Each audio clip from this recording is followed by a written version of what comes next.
Okay, so now हमारा जो focus होगा वो सिर्फ डीआरजे में नंबर कंप्लीट नहीं करना होगा कि प्रोटीन अगर मैंने बोला है कि अगर आपको प्रोटीन मिनिमम 60 से 80 ग्राम के बीच में प्रोटीन लेना चाहिए तो आप कहीं से भी 60 से 80 ग्राम पूरा कर लो। अब हमारा फोकस वो नहीं होना चाहिए। अब हमारा फोकस ये होना चाहिए कि अगर आप 60 ग्राम प्रोटीन रोज खा रहे हो तो उसमें से कम 60 ग्राम में से कम आपका 35 से 40 ग्राम आपका एनिमल सोर्स ऑफ प्रोटीन से आना चाहिए। दूध, दही, पनीर, अंडा, दूसरे animal products. So 35 to 40 gram of आपका जो प्रोटीन है वो एनिमल सोर्स से आना चाहिए। बाकी का प्रोटीन आपका दाल, चीला, दाल से बनी हुई चीजें, छोले, राजमा, स्प्राउट्स, इन सब चीजों से आ सकता है। ठीक है, क्योंकि हमें अपना अमीनो एसिड प्रोफाइल कंप्लीट करना है which is very very essential. हमारा बॉडी ऑप्टिमली रन नहीं कर पाएगा अगर हम इस प्रोफाइल को कंप्लीट नहीं करेंगे तो। ठीक है, आया समझ में संगीता आपको? ओके, सिंपल एग्जाम्पल दूं। अगर आपको बैगन का भरता बनाना है, आप बैगन खरीद के लाओगे, भरता बन जाएगा? बैगन के भरते में बहुत सारी चीजें जाएंगी, कांदा जाएगा, टमाटर जाएगा, आपको मटर डालना है, आपको लहसुन डालना है, उसमें अदरक डालना है, बहुत सी उसमें साथ में चीजें लगती हैं। तो वैसे ही सेम आपकी बॉडी को, आपका जो मसल बिल्डिंग है, मसल रिपेयरिंग है, दूसरे जो बॉडी में वेर एंड टेयर हो रहे हैं, उसके लिए सिर्फ प्रोटीन नहीं चाहिए। प्रोटीन को जब तोड़ेंगे उसके अंदर जो दूसरे छोटे छोटे अमाइनो एसिड्स हैं, जो न्यूट्रिएंट्स है छोटे छोटे, उन सब की जरूरत है। थोड़ा इसका थोड़ा उसका, 22 तरीके के जो है ना, वो 22 तरीके में से 9 हैं जो हमारी बॉडी नहीं बना रही है, और वो 9 हमको एनिमल सोर्स ऑफ प्रोटीन में ही मिलने वाले हैं। वो वेजिटेरियन सोर्स ऑफ प्रोटीन में हमको नहीं मिलेंगे। इसके लिए हमें एनिमल सोर्स ऑफ प्रोटीन की उतनी ज्यादा जरूरत है। ठीक है, तो अगर आप अपनी बॉडी को, मसल को उतना स्ट्रांग बनाना चाहते हो, आप चाहते हो कि आपका वो लीन मसल बिल्ड हो। बहुत से लोग बोलते रहे मैं प्रोटीन खाती हूँ, स्पेशली वेजिटेरियंस के साथ, इतना प्रोटीन खाती हूँ तो भी मसल बिल्ड नहीं होता है। मसल कैसे बिल्ड होगा जब आपका अमीनो एसिड प्रोफाइल ही नहीं पूरा हो रहा है, कंप्लीट हो रहा है? So that is one of the reasons. ठीक है, सो अब हम जब डीआरजे लेके बैठेंगे, फिल करने बैठेंगे, तो हम सब अपने डीआरजे का खुद एनालिसिस करेंगे कि हमारा प्रोटीन कहाँ से आ रहा है। हमको रोज ही एनालिसिस करना है। ठीक है, I have everybody. this. So ये जो amino 9 amino acids that you're talking about, you will not get it anywhere except for non-veg. या नॉन वेज या Okay. Animal source of protein. Animal Okay. Source of protein में पनीर. दूध, दही, पनीर, ये सब भी आते हैं ना, वो भी एनिमल सोर्सेस ही है ना। चीज Okay. में होता है, मतलब दूध से जितनी चीजें बनती हैं उन सब में ये होगा। एग में होगा, चिकन, फिश, मीट, सारी चीजों में होगा। Mm. ठीक है, सो हमारा अब प्रोटीन का टारगेट थोड़ा सा और एलिवेट कर देंगे हम। अब हमें सिर्फ प्रोटीन अचीव नहीं करना है, हमें प्रोटीन गुड सोर्स वाला अचीव करना है 60%। 40% हम सेकेंडरी सोर्स ऑफ प्रोटीन से अचीव कर सकते हैं। ठीक है, सो जब आप खाने बैठते हो या अपना डीआरजे लिखने बैठते हो, अपने डीआरजे को खुद एनालाइज करो।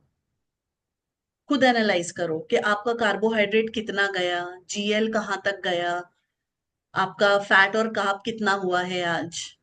तो इसको मैं कम कैसे कर सकती हूँ कल? आज मैंने ऐसा क्या खाया था, फैट प्लस कार्ब मेरा ज्यादा गया, डबल डिजिट में फैट प्लस कार्ब्स गया, कल मैं वो चीज अवॉइड करूंगी। या आज मैंने क्या क्या चीज नहीं खाई जिससे मेरा प्रोटीन बढ़ सकता था, उसकी प्रेपरेशन मैं आज से कर लूं। प्रोबेबली दही में आज जल्दी जमा दूं, याद से फोन में टाइमर लगा के दही जमा दूं रोज, सो दैट अगले दिन मुझे गुड सोर्स ऑफ प्रोटीन मिलेगा, एंड प्लस मुझे प्रोबायोटिक्स भी मिलेगा अगर मैंने दही जमाया तो। ठीक है, सो एक पंथ में आपके दो काम हो जाएंगे, आपको प्रोबायोटिक्स भी मिलेगा, आपको प्रोटीन भी मिलेगा, गुड फैट्स भी मिलेगा। ठीक है, सो ये सारी चीजें आपको खुद से ध्यान रख के करनी, धीरे धीरे शुरू करनी पड़ेंगी। हमारे गोल्स जो हैं वो एलिवेट ही होते जाएंगे, हमारे गोल्स कम नहीं होंगे कि अच्छा अब ये सीख लिया तो ये ऐसे ही रहेगा, नहीं। ये सीख लिया है तो ये सीखने के बाद हमें नेक्स्ट लेवल पे पहुंचना है, क्योंकि it is like climbing an Everest, 1000 दिन की जर्नी है। तो हर दिन हमें एक एक पायदान ऊपर ही जाना है हमें. So you have to be prepared for that. ठीक है. So that was about protein. दूसरा अबाउट प्रोटीन पाउडर्स. डॉन, ऑनेस्टली आई टेल यू, आज से ऑलमोस्ट 5 महीने पहले तक मेरे घर में एक प्रोटीन पाउडर का बजट होता था हर महीना. Because I use to have protein powders every single day. My boys are grown up, they both of them work out, my husband works out. तो हम चारों है ना प्रोटीन पाउडर रोज लेते थे. हमारा एक प्रोटीन पाउडर का डब्बा 12 से 15 दिन में खत्म हो जाता था. 1 kg. तो मेरे मेरे घर में हर महीने 2 प्रोटीन पाउडर के डब्बे आते थे. Okay. And now once you start, अगर आप वे प्रोटीन डालोगे डीआरजे में, आप देखोगे वो नॉन रिकमेंडेड के उसमें मैंने डाला है. Trust me, it's been 5 months. I have not had 1 scoop of whey protein. और मेरा डेली का प्रोटीन इनटेक 80 to 85 ग्राम आराम से अचीव होता है.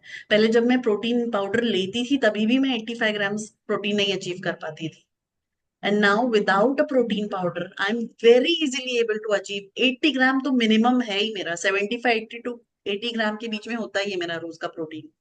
So it is easy, and I tell you it is easy and it is also required. I'll tell you why protein powder क्यों नहीं लेना है. सबसे पहली बात, जो वे प्रोटीन है ना, that is a lean protein. Okay. Protein अभी जैसे मैंने बोला, प्रोटीन हमें कौन सा लेना है जो एनिमल सोर्स के साथ है, यानी जिसमें गुड फैट्स हो. ओके. तो जब वो प्रोटीन हमारे बॉडी में जाएगा, सिंस फैट भी है, वो धीरे धीरे धीरे धीरे धीरे मेटाबोलाइज होगा. तो वो जब धीरे धीरे मेटाबोलाइज होएगा हमारी बॉडी में, हमारी बॉडी उसका ऑप्टिमम यूटिलाइजेशन कर सकेगी. जो वे प्रोटीन है, सबसे पहली बात, उसमें फैट नहीं होता है, वो प्योर प्रोटीन होता है. ठीक है. वो जैसे ही हम पीते हैं वो हमारे बॉडी में तुरंत एब्जॉर्ब हो जाता है, क्योंकि वो सिर्फ प्रोटीन है और वो बनाया गया है, उसका जो यू कैन से केमिकल फॉर्मूला है वो इस तरह से डिजाइन किया गया है, वो तुरंत जाके हमारे बॉडी में अमीनो एसिड्स ब्रेक डाउन करता है. ठीक है. उसमें भी दो तरीके के हैं. एक तो वीगन वाले होते हैं, वेजिटेरियन वे प्रोटीन होते हैं. उनका अमीनो एसिड प्रोफाइल कंप्लीट करना बहुत मुश्किल होता है, बिकॉज ऑब्वियसली वो वेजिटेरियन सोर्सेज के हैं, तो उनमें वो 9 एसेंशियल अमीनो एसिड्स नहीं है, वो बाहर से वो लोग फोर्टिफाई करके डालते हैं. But if you are having whey protein, उसमें वो 9 एसेंशियल अमीनो एसिड्स हैं. बट वे प्रोटीन के साथ सबसे बड़ा प्रॉब्लम, एक तो उसमें फैट्स नहीं है, वो तुरंत आपके बॉडी में मेटाबोलाइज होता है. और अगर जब भी आपने वो लिया उस टाइम पे अगर उतने प्रोटीन की जरूरत नहीं है, उतने अमाइनो एसिड नहीं रिक्वायर्ड है, तो आपकी बॉडी क्या करेगी? It will store it as fat. तो जो भी आपकी बॉडी में एक्सेस में आ रहा है, चाहे वो फैट आए एक्सेस में, it will be stored as fat. चाहे प्रोटीन एक्सेस में आएगा, it will be stored as fat. चाहे कार्बोहाइड्रेट एक्सेस में आएगा, it will be stored as fat. तो जो भी आपकी बॉडी में एक्स्ट्रा आता है, बॉडी को सिर्फ एक ही मेथड पता है, डिपॉजिट इट एज फैट. वो आपके बॉडी में चर्बी ही बनने वाला है. तो this is one problem with having whey protein, क्योंकि आप एक साथ बहुत सारा प्रोटीन डालोगे जो धीरे धीरे मेटाबोलाइज नहीं हो रहा है. वे प्रोटीन का फॉर्मुलेशन इस तरह का है कि वो तुरंत आपके बॉडी में मेटाबोलाइज होता है. ठीक है. दूसरी बात जो है ना वे प्रोटीन के साथ क्या है कि उसका फॉर्मुलेशन किया गया है to make us addict. Ask me, कितना बड़ा एडिक्शन है whey protein. Ask me, somebody ask me. Like, मुझे चैन नहीं आता था एक दिन प्रोटीन नहीं लूं तो. और फिर जब प्रोटीन लिया वो तो ठीक है, एवरीडे आप प्रोटीन ले रहे हो, ये मंथ हम ये वाला फ्लेवर लेंगे, अच्छा उसका मैंगो फ्लेवर बहुत टेस्टी है, अभी वो केसर कुल्फी वाला फ्लेवर बहुत, चॉकलेट फ्लेवर से बोर हो गए, मतलब फ्लेवर्ड. क्योंकि रॉ प्रोटीन इतना गंदा टेस्ट होता है कि आप उसे खा नहीं सकते हो. और ये जो इंडस्ट्री है ना, this is booming now. Whey protein वाली इंडस्ट्री इंडिया में बूम पे है. They are trying very hard to sell it. तो जब वो इतना हार्ड ट्राई कर रहे हैं, तो वो क्या करेंगे? सबसे पहले तो उसको टेस्टी बनाएंगे, क्योंकि सबसे बड़ा गेट कीपर हमारी जबान है. अगर जबान अप्रूव नहीं करेगी तो आप कोई भी चीज एक्सेप्ट नहीं करोगे, कोई भी चीज आपके बॉडी में आप जाने नहीं दोगे. तो सबसे पहले जो गेट कीपर को पटाना है, that is make it tasty. और टेस्टी बनाने के लिए फ्लेवर्स डालेंगे, फ्लेवरिंग्स डालेंगे. उसको केकिंग ना हो उसके लिए बहुत से एमल्सिफायर्स डालते हैं उसमें, बहुत से प्रेजर्वेटिव्स डालते हैं ताकि उसकी केकिंग ना हो, डब्बे में बहुत दिन तक खराब ना हो, स्मेल उसकी नहीं आती है वैसी वे प्रोटीन में एक दूध वाली स्मेल होती है, वैसी स्मेल बहुत ज्यादा डब्बे के अंदर रहे बहुत दिन तक, वो स्मेल ना आए उसके लिए कुछ केमिकल्स डाले जाते हैं, प्लस शुगर के रिप्लेसमेंट्स डाले जाते हैं। किसी भी वे प्रोटीन के डब्बे पे कभी नहीं लिखा मिलेगा आपको कि this has sugar. Why would they right? Because they know ये मार्केट तो हेल्थ फ्रीक्स का है, और हेल्थ फ्रीक सबसे पहले तो शुगर छोड़ते हैं, तो शुगर के सब्सटीट्यूट्स डालते हैं वो लोग। ठीक है, तो शुगर के सब्सटीट्यूट्स भी अगर आप देखोगे, जो अच्छे वाले सब्सटीट्यूट्स है, जो एक्सपेंसिव वाले सब्सटीट्यूट्स है, वो हर ब्रांड नहीं यूज करेगा। यू सी, अगर जो अच्छे और सेफ सब्सटीट्यूट्स ऑफ शुगर है वो बहुत कम प्रोटीन के ब्रांड्स यूज करेंगे, और उनका उनको उनको परचेस करने का, those only certain class of people would afford that kind of protein powders. But आज आप देखोगे तो प्रोटीन पाउडर 1200 रुपए किलो से लेके 4000 रुपए किलो तक का है। मार्केट में हर चीज अवेलेबल है। तो अगर कोई 1200 से 1500 की रेंज में अगर वे प्रोटीन बेच रहा है, तो वो डब्बे पे शुगर कभी नहीं लिखेगा। वो INS 560, INS 750 ये नंबर्स डाल देंगे, वो शुगर कभी नहीं लिखेंगे, वो उसको छुपा देंगे। और हमको ऐसा लगेगा हाँ ये शुगर का सब्स्टिट्यूट है, हम जब गूगल करेंगे तो हमें पता चलेगा कि हाँ ये शुगर का सब्स्टिट्यूट है। मगर वो एक्चुअली कौन सा सब्स्टिट्यूट है? शुगर के कई सब्स्टिट्यूट्स हैं। शुगर के सब्स्टिट्यूट्स के एटलीस्ट 20 नाम है, जो अल्टीमेटली ब्रेकडाउन ग्लूकोज में ही होता है। 20 नाम के अलग अलग हैं, जो हम डेली उसमें हम ना सुनते हैं ना कोई बोलता है, तो वी डोंट इवन नो। जब अगर आप उसको गूगल भी कर लोगे तो आप समझ नहीं पाओगे कि ये शुगर सब्स्टिट्यूट है, बट वो ब्रेक डाउन होकर शुगर ही बनता है हमारे बॉडी में। So that is one of the problems why I stopped having whey protein. मेरे घर में 3 महीने पहले एक डब्बा आया था जो आज तक आधा पड़ा ही हुआ है। उसके बाद से I have stop taking, I have stop, my husband has stop taking. बच्चों को कभी चाहिए होता है, they take it. So whey protein हम ले सकते हैं, जैसे अगर if I am travelling to a place जहां पे मुझे बहुत मुश्किल होने वाला है कुछ मिलने के लिए, एंड उस दिन मुझे अपना प्रोटीन रिक्वायरमेंट तो पूरा करना ही है, so probably one of those days I will take protein. So ऐसा नहीं आप कभी कभी लोगे तो कुछ आपको बीमारी हो जाएगी, कुछ भयंकर हो जाएगा आपके साथ। So once in a while you can definitely indulge into some certain things, but don't give your body the easy way, क्योंकि जो डिफिकल्ट रास्ता था उस पे तो आप ऑलरेडी चल पड़े हो ये प्रोग्राम में। मुश्किल रास्ता हमने ले लिया है ना, सो मुश्किल चीजों को ही आसान करते हैं। Learn to procure the nutrients from the right sources. और अगर आप वे प्रोटीन रेगुलरली लोगे ना, तो आपकी बॉडी में वो एंजाइम्स बनेंगे ही नहीं जो प्रोटीन को, जो you can say the natural sources of protein को ब्रेक डाउन करने के लिए। हमारा जो पूरा एजेंडा है ऑन द प्रोग्राम, हमारी बॉडी को, हमको वापस से रिजुविनेट करना है the way it is suppose to be. हमें अपनी हार्मोनल हेल्थ पे काम करना है, हमें अपने इन्फ्लेमेशन पे काम करना है। तो उसके लिए हमें अपने सारे एंजाइम एक्शंस को रेक्टिफाई करना पड़ेगा। तो जब आप एक दिन खाने के थ्रू, सही खाने के थ्रू प्रोटीन इंटेक करोगे, 2 दिन करोगे, एक हफ्ता करोगे, 2 महीना करोगे, तो धीरे धीरे धीरे आपकी बॉडी में वो एंजाइम्स बनना शुरू होंगे जो बंद हो चुके थे, बिकॉज हम खा ही नहीं रहे थे वो प्रोटीन। धीरे धीरे धीरे आपकी बॉडी वापस ट्रैक पे आना शुरू होगी। धीरे धीरे आप नोटिस करोगे कि आपका इंसुलिन रेजिस्टेंस कम हो गया है, आपका HB1 टेस्ट करवाओगे तो आपके वो लेवल्स जो हैं वो कम हो जाएंगे। All these things will start happening, because all these things are happening inside us, क्योंकि जो प्रोसेसेस नेचुरली होने चाहिए थे वो हमने कहीं बचपन में ही वो प्रोसेसेस को रोक दिया था, because you are dumping the wrong kind of food inside the body. Now we have to stop doing this, and that is why we are here on this programme. So that's all about protein and protein powders. Any questions around protein, please ask me. Concepts clear हो गए कि protein के amino acids होते हैं, कितने type के होते हैं, हमारे लिए खाने कौन से जरूरी हैं, दैट इज इम्पोर्टेंट। ठीक है। और एक इम्पोर्टेंट चीज, मुझे एक चार्ट मिला था आज, I want to share that.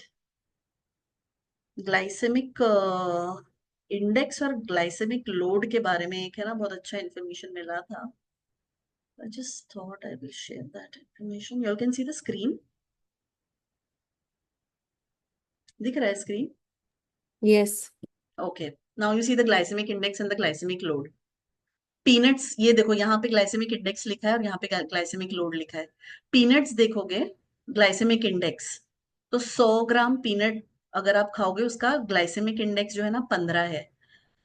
मगर 100 ग्राम अगर आप पीनट्स खाओ, 100 ग्राम यानी ऑलमोस्ट 120 पीनट्स, उसका ग्लाइसेमिक लोड देखो सिर्फ 2 है। So you saw the difference, glycemic load और ग्लाइसेमिक इंडेक्स का डिफरेंस क्या होता है। वहीं अगर आप ब्रेड एंड रोटी देखो, ब्रेड एंड रोटी का ग्लाइसेमिक इंडेक्स 85 है, मगर अगर आप 50 ग्राम ब्रेड या 50 ग्राम रोटी खाइए तो उसका ग्लाइसेमिक इंडेक्स आपको 23 हो जाएगा। ठीक है, ये 100 ग्राम का है, ग्लाइसेमिक इंडेक्स 100 ग्राम के हिसाब से है। 100 ग्राम का ग्लाइसेमिक इंडेक्स 85 है, मगर सिर्फ 50 ग्राम अगर आप खाओगे ना तो 23 हो जाएगा। कॉर्नफ्लेक्स 100 ग्राम खाओगे, ग्लाइसेमिक इंडेक्स 81 है, और ग्लाइसेमिक लोड 24 है। कितना? 34 ग्राम, यानी एक कप का। राइस में भी देखो 73 है, 100 gram of rice 73 glycemic index है, और वही अगर आप 100 ग्राम कुक्ड राइस खाओगे तो 22। तो आप देख रहे हो राइस और रोटी का ऑलमोस्ट सिमिलर है, मगर इसमें कैसा है, राइस 100 ग्राम में आपको 22 मिल रहा है, और ब्रेड या रोटी में आपको 50 ग्राम में 23 मिल रहा है। ठीक है, I will come back to wild fruits, पहले हम पटेटो का देखते हैं। देखो पटेटो को कितना बड़ा विलन बना के रखा है सबने, मगर उसका ग्लाइसेमिक लोड देखो 16 है। दैट इज 120 ग्राम, 120 ग्राम का आलू है, उसका ग्लाइसेमिक इंडेक्स 16 है, यानी बहुत ज्यादा नहीं है। देखो compare to the other things 22, 24, 23, इसका 16 ही है। तो अगर आप एक आधा पोटैटो खा रहे हो तो आपको एकदम डिप्रेशन में जाने की जरूरत नहीं है। ठीक है, फिर कैरेट देखो, ये इसका तो 73 ग्लाइसेमिक इंडेक्स है, मगर एक गाजर खाओगे मीडियम साइज का तो उसका ग्लाइसेमिक लोड देखो सिर्फ 3 है, ओनली 3। इमेजिन, बिकॉज कितना हाई फाइबर है, जबकि जब आप चबाते हो तो यू फाइंड ये स्वीट है, गाजर मीठा होता है, उसके बावजूद देखो उसका ग्लाइसेमिक लोड सिर्फ 3 है। लीफी ग्रीन्स का तो 0 है, ग्लाइसेमिक लोड है ही नहीं, यानी प्लेट भर भर के हरी सब्जियां पत्ते खाते रहो, गाय बकरी की तरह, है ना। ग्लाइसेमिक लोड ही नहीं है। फिर कोकोनट का ग्लाइसेमिक लोड सिर्फ 3 है, वो भी 100 ग्राम कोकोनट। 100 ग्राम कोकोनट बहुत होता है, मैं सुबह से शाम तक में भी 100 ग्राम नहीं खा पाती हूँ, 50 या 60 ग्राम ही होता है मेरा कोकोनट, और उसका ग्लाइसेमिक इंडेक्स देखो 42 है। नट्स एंड सीड का इंडेक्स 10 है और ग्लाइसेमिक लोड 0 है, यानी आप नट्स एंड सीड्स खाओगे अगर, बादाम पिस्ता या फ्लैक्स सीड या वाटरमेलन सीड, आपको कैलोरीज बढ़ती जाएगी मगर ग्लाइसेमिक लोड आपका बिल्कुल नहीं बढ़ेगा। आपका फैट बढ़ता जाएगा, कैलोरीज बढ़ती जाएगी। तो नाउ वी नो कि what are the safe foods that we can have. दाल का देखो, दाल 100 ग्राम 22 है ग्लाइसेमिक इंडेक्स, और ग्लाइसेमिक लोड आपको एक कप कुक्ड दाल में 6 ही मिल रहा है, glycemic index, glycemic load sorry. ठीक है, तो जैसे मैंने बोला था कि दाल और सब्जी का भी कॉम्बिनेशन हो सकता है रादर देन दाल चावल। सो अगर आप दाल और सब्जी से पेट भरोगे, एक कप दाल ले लो और उसके साथ बहुत सारी सब्जी ले लो। अभी सीजन में गाजर है, मूली है, ककड़ी है, टमाटर है, ये काट के सैलेड बना लो। साथ में एक कप दही ले लो, या थोड़ा पनीर ले लो, या एक दो बॉइल्ड अंडे ले लो। सो देखना आपका पूरा खाने का जो प्रोफाइल है वो कैसे कंप्लीट हो रहा है। Now you find that happening, अब मुश्किल नहीं लगेगा आपको। It's not that difficult actually, पेट भर जाएगा आपका। एक कटोरी दाल पियोगे, साथ में दो बॉइल्ड अंडे ले लोगे, या एक कप दही ले लोगे, या एक कप छाछ ले लोगे, साथ में एक चीज क्यूब ले सकते हो आप, उससे आपको प्रोटीन और फैट भी मिल जाएगा। सो ऑप्शंस हैं, you need to just hunt around, थोड़ा सा सर खुजाओ, आसपास सब अवेलेबल है। और जैसा मैंने बोला, आपका पॉकेट जैसा आपको अलाउ करता है उस क्वालिटी का आप चूज कर सकते हो। हर चीज बहुत महंगी वाली भी अवेलेबल है और हर चीज बजट फ्रेंडली भी अवेलेबल है। आप फर्मेंटेड चीज भी खा सकते हो, आप प्रोसेस चीज भी खा सकते हो, आप बाजार से खरीद के योगर्ट भी खा सकते हो, आप घर में दही भी जमा सकते हो। दालें तो जो रेट की हैं आपको बाजार में वही मिलेंगी, आप घर में उनको ला, हम सब घर में ही दाल बनाते हैं। ओके, सब्जियां सीजनल खा सकते हो, एग्जॉटिक खा सकते हो, इंग्लिश वेजिटेबल्स खा सकते हो, इंडियन वेजिटेबल खा सकते हो, हाई फाइबर वाली, ग्रीन वाली, रेड वाली, ऑरेंज वाली, सारी सब्जियां खा सकते हो। सो मुश्किल इतना नहीं है। हाँ, प्लानिंग मुश्किल है, that is the tough part. The meal preparations, grocery shopping मुश्किल है, क्योंकि आपको लिस्ट बनानी है, वो लिस्ट लेके बाजार जाना है। आपको वो, what you call that, impulsive shopping नहीं करना है, आपको लिस्ट बना के लेके जाना है। यू शुड नो कि आपको क्या खाना है, क्या चीज खत्म हो गई है आपके पैंट्री में, आपको वो चीज को वापस रिप्लेनिश करना है। आपको भूख लगने से पहले वो चीज आपके पास अवेलेबल होनी चाहिए। नहीं हुई तो फिर जो अवेलेबल है आप वही खाओगे, उस टाइम पे आप जाके खरीद के नहीं लाओगे। ठीक है, तो ये बेसिक्स है। It is not that difficult, इतना टेंशन में मत दिखो, I am there to help you out. Process है, we all go through that process, I have been through that process. But अब वो I am in that game full on, तो अब वो इजी, अब मुझे पता है, अब ये रोज का काम है ना। पहले जब मैं काम पे से घर पे आती थी, मेरा रोज का काम पता है क्या था? यहाँ पे रास्ते में एक मार्केट आती है, वहां पे एक खारी और टोस्ट वाला रहता है रहता है। सो वो मेरा डेली रूटीन था, वहां पे रुक के रोज सुबह में नाश्ते के लिए खारी या टोस्ट या बटर, वो मेरा रूटीन था। तो वो मेरे सिस्टम में था ना कि अरे यहाँ पे तो रुकना ही है और ये लेना ही है। बट वो मैंने ही बनाया था system. So one day I broke that system. अब मेरे रूटीन में वो नारियल वाला है। मेरा बाइक जाके नारियल वाले की दुकान पे रुकता है, because every day I have to purchase a नारियल। सो हमने जो अपने सिस्टम गलत बनाए हैं, हम ही को उनको सुधारना है। महीना, 2 महीना, 15 दिन, 20 दिन लगेगा, बट हम ट्रैक पे आएंगे। Okay, I am there to remind you all. DRJ भरते रहो, सेल्फ एनालिसिस करते रहो, अच्छे खाने के सोर्सेज ढूंढते रहो, सब कुछ मिलेगा। Everything is available, you just need to open your eyes and look around. Okay, any questions? Okay, so should we complete for today? Tomorrow again I would want to meet, और कल हम बात करेंगे around fats, lipids. Okay, I want you all to know के lipids कितने तरीके के होते हैं, लिपिड्स एज इन, अच्छा हाँ, there is one more important thing, I want you all to get a blood test done, and please get the blood test done. आज क्या है? थर्सडे है ना?